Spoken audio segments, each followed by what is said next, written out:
रही पवंदे शिरसाशक्ता देवकी प्रमुखा मुदा। कन्हैया ने अपने माता पिता को, देवकी जी और वसुदेव जी को सिर झुका करके प्रणाम किया। अपने माता पिता को सिर झुका करके प्रणाम किया। भगवान ने, प्रभु ने सिर झुका करके प्रणाम किया। ये हमारे बच्चे लोग आगे बैठे हुए हैं, बताओ तुम लोग प्रणाम करते हो अपने माता पिता को सिर झुका के? हाथ उठाओ, कौन कौन करता है? करते हो? करते हो?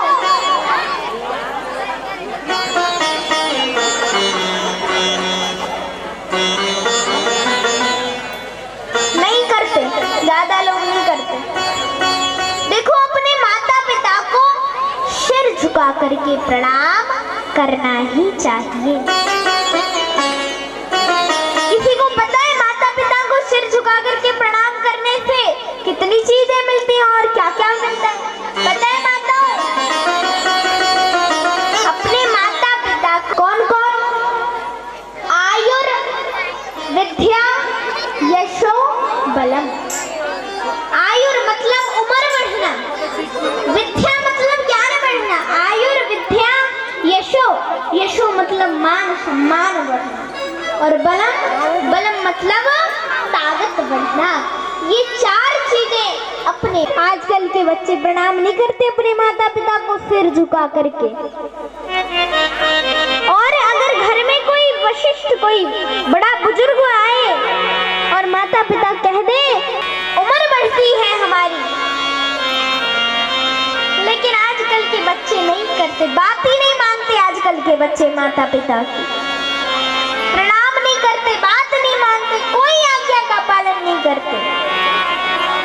आजकल बस बच्चे गेम खेलते रहते और कुछ करते ही नहीं, बस गेम खेलने के अलावा और उनका कोई काम ही नहीं है और वो कुछ नहीं करते। लेकिन आजकल के बच्चों को अपने माता पिता को सिर झुका करके प्रणाम करना चाहिए। और आजकल के बच्चों को संस्कार की आवश्यकता है। पहले के लोगों के अंदर तो बहुत संस्कार होता था, क्योंकि पहले मोबाइल नहीं चलते थे। और आजकल के बच्चों के अंदर बिल्कुल संस्कार नहीं है, बिल्कुल भी संस्कार नहीं है। ये संस्कार विहीन है, किसी के अंदर संस्कार नहीं है। तो आजकल के बच्चों को काय की आवश्यकता है? संस्कार की आवश्यकता है। अब संस्कार कहाँ मिलेंगे? जब हम कथा भागवत में जाएंगे, कहीं कथा सुनने जाएंगे, सत्संग में जाएंगे। देखो, लोग कहते हैं बूढ़े होंगे तभी सत्संग सुनेंगे, तभी कथा भागवत सुनेंगे। देखो, बूढ़े बुजुर्ग लोगों को सत्संग सुनने की आवश्यकता नहीं है। क्यों? क्योंकि उनके अंदर तो ज्ञान है, उन्हें सुनना चाहिए, वो अलग बात है, लेकिन उन्हें संस्कार की आवश्यकता नहीं है, क्योंकि पहले सभी के अंदर संस्कार होते थे। तो आजकल के बच्चों को ज्यादा आवश्यकता है कथा सुनने की। और जहां तक हम मानते हैं कि जो गर्भ में बच्चे हैं उनको ज्यादा है, क्योंकि जैसे बड़े होते जाएंगे उतने ही थोड़े थोड़े संस्कार हमारे अंदर आते जाएंगे। तो आजकल बच्चों को काय की आवश्यकता है? संस्कार की आवश्यकता है। आजकल के बच्चे संस्कार विहीन हैं, उनके अंदर बिल्कुल संस्कार नहीं है, बस मोबाइल चलाने का उनको ज्ञान है और कुछ ज्ञान है ही नहीं है। तो कुछ बच्चे कहते हैं कि शर्म आती है, प्रणाम करने में शर्म आती। आप ही बताइए, इसमें शर्म की क्या बात है? भागवत में कन्हैया ने अपने माता पिता को सिर झुका करके प्रणाम किया, और रामायण में राम जी ने सुबह उठ करके अपने माता पिता को प्रणाम किया। कहते ना, प्रातः काल उठकर रघुनाथा, मात पिता गुरु ना वही माथा। राम जी ने भी माता पिता को सिर झुका करके प्रणाम किया। कन्हैया ने चाहिए अपने माता पिता को सिर झुका करके प्रणाम किया, तो इसमें शर्म काहे की?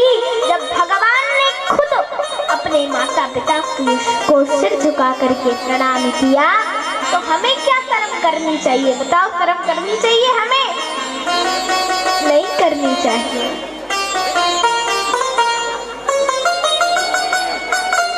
ऐसे कन्हैया ने अपने माता पिता को प्रणाम किया। यहाँ उस बालक की, जिस बालक की रक्षा की थी कन्हैया ने गर्भ में, उस बालक का जन्म हो गया। उस बालक का जन्म हो गया और जब जन्म हुआ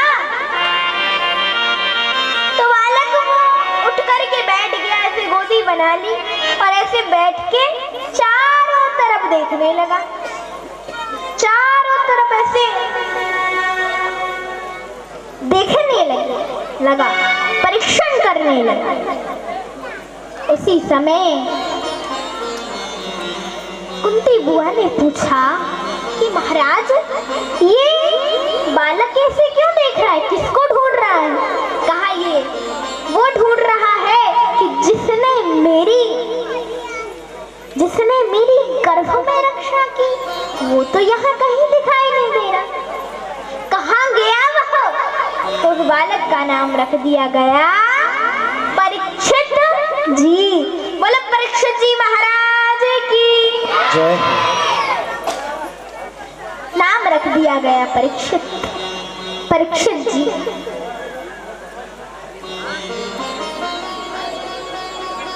यहाँ परीक्षित जी महाराज थोड़े बड़े होते जा रहे थे। परीक्षित जी के जो बाबा थे, तो परीक्षित जी के बाबा मन में सोचने लगे कि हमें वन की ओर जाना चाहिए। तो ये राज्यपाट ये मुझे हमें अपने जो हमारा नाती है उसको देना होगा, उसको सौंपना होगा, परीक्षित को सौंपना होगा। परीक्षित जी को राजपाट सौंप दिया और कहा, बेटा पुत्र, देखो बेटा, हम वन की ओर जा रहे हैं, हमने ये राजपाट तुम्हें सौंपा है। देखो, अपनी प्रजा को कभी दुखी मत होने देना, गाय पर अत्याचार मत होने देना, और अगर कोई शत्रु शरण में आ जाए तो उसे क्षमा कर देना। ऐसा कहा और ऐसी शिक्षा देकर के, वहां से ये उपदेश देकर के, वहां से पांचों पांडव वहां से चले गए, वन की ओर चले गए। यहाँ परीक्षित जी ने राजपाट चलाया। एक दिन मन में सोचने लगे, मेरे बाबाओं ने कहा था कि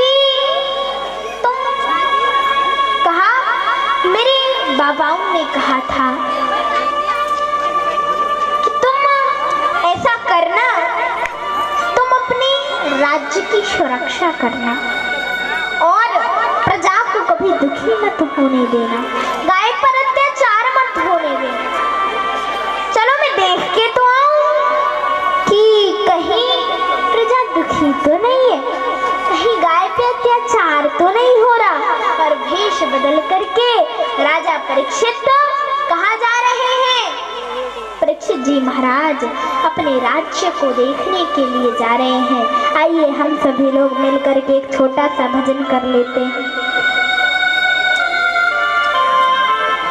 ले चलोगे वहाँ मैं चलूँगा, जहाँ ले चलोगे वहाँ मैं चलूँगा, जहाँ नाथ रखी लोगे, जहाँ नाथ रखी लोगे वहाँ मैं रहूँगा, जहाँ ले चलोगे।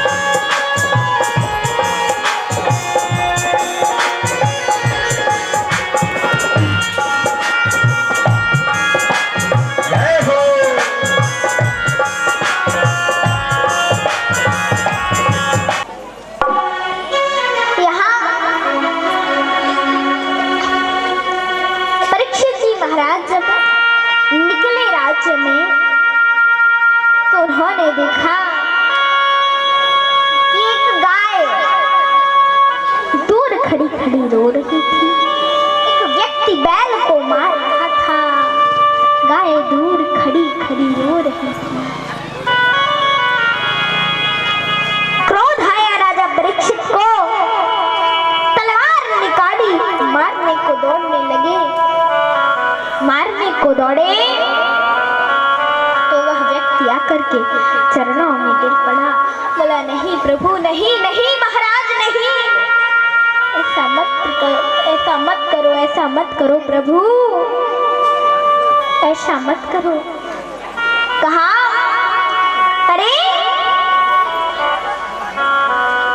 ये क्या कर रहे हो तुम, और क्या नाम है तुम्हारा, निकल जाओ इस राज्य से।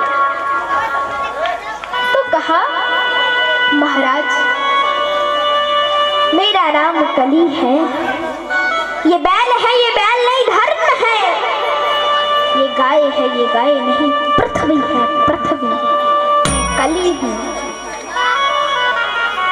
कहा, निकल जा मेरे राज्य से। तो क्या बोला कली? बोला, यत्र कंचन वत्स्यामि सार्वभौम तवा गया, लक्ष्ये तत्र तत्रापि त्वमातेषु शरासनम्।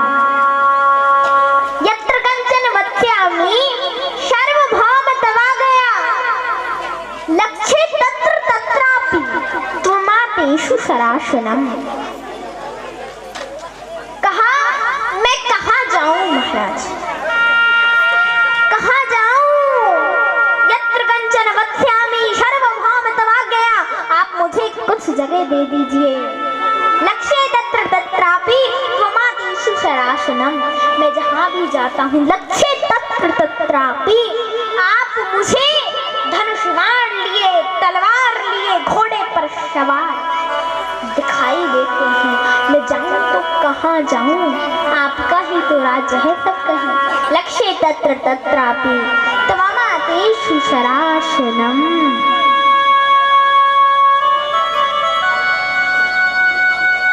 बड़ा कष्ट हुआ,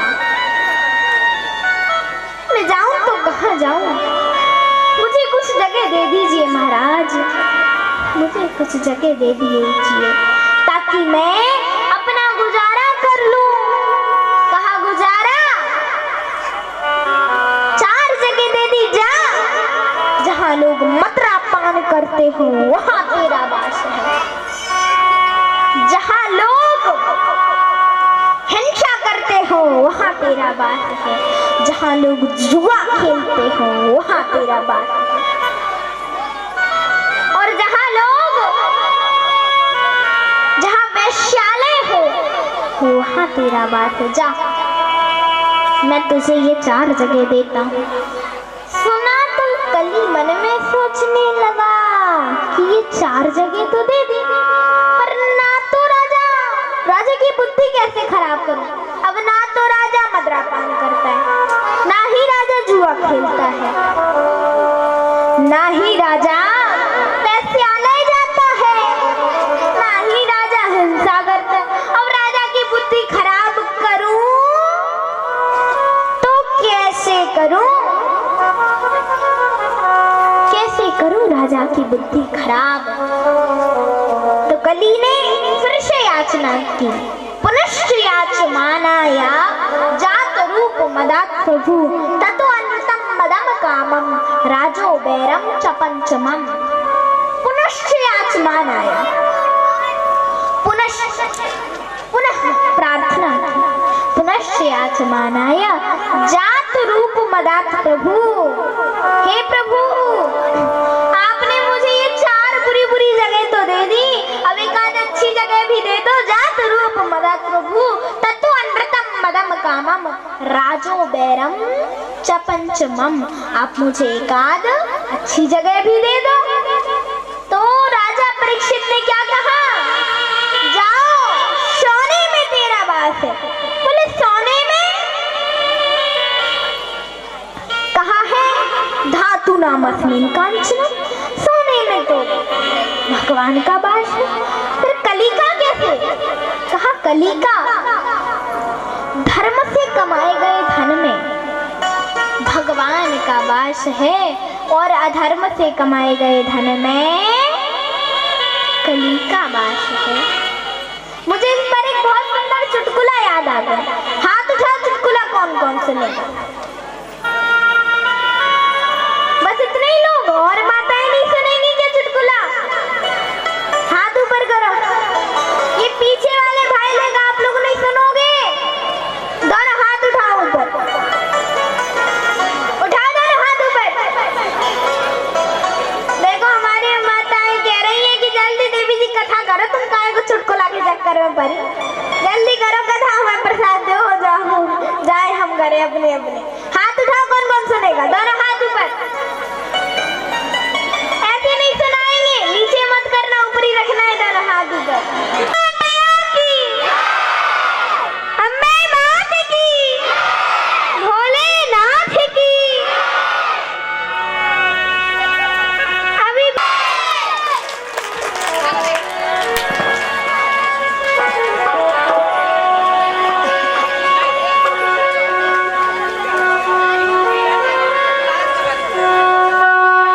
लगी से लगा बैठे होगा